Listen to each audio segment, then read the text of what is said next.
Mathematics engineer. He graduated in 2014 from Kathmandu University and is currently working with the National Society for Earthquake Technology in Nepal. He works primarily with location-based services. So his topic is about how we can identify possible errors and mistakes in survey data using GPS.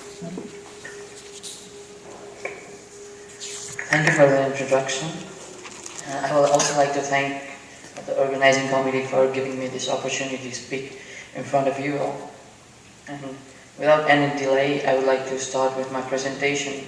And today I'm going to talk about how we are using GPS to identify errors in data survey. I would like to start off by giving a brief introduction about my organization, NSET. NSET is a humanitarian organization which has been working in the field of earthquake, generally helping people during, after and prior to earthquake, and helping them establish better, safer communities.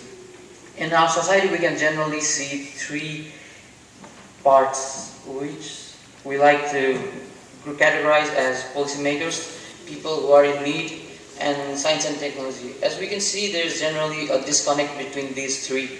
And what we do is basically act as a bridge between these three.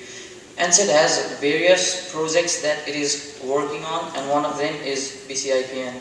And BCIPN works in three aspects. First is raising awareness, and second is building capacity, and the next is institutionalization. What we do is we also help back the government to prepare building codes that in turn help to regulate safety procedures for building safer buildings. And one of the activities that we conduct under BCIPN is called BIDS, or Building Inventory Data Survey. The text is relatively hard to see, but what we do in BIDS is basically collect data regarding buildings, and the data could be geographic data and attribute data.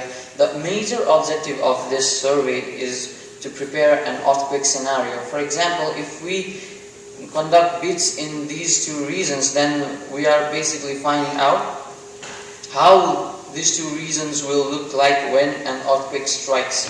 And for preparing this, we need all kinds of data, like their location data and how the building is constructed, when the building was constructed, and what the materials used were. So in BIDS, like I mentioned, we collect two types of data, geographic data and attribute data.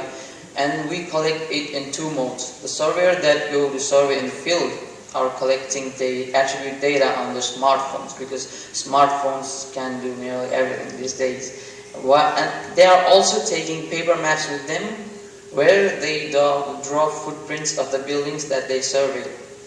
And while collecting the attribute data of buildings, they also collect GPS coordinates from the smartphone. And the footprints that they draw on paper maps are later digitized on Google Earth.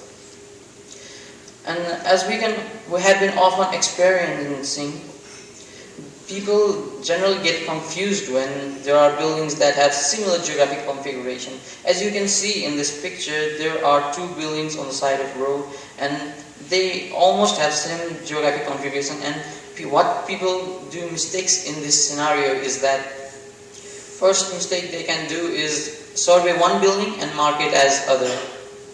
And we use identifier to link the geographic coordinates and the digitization and the attribute data. So even marking the buildings differently could cause some serious issue while creating the scenario.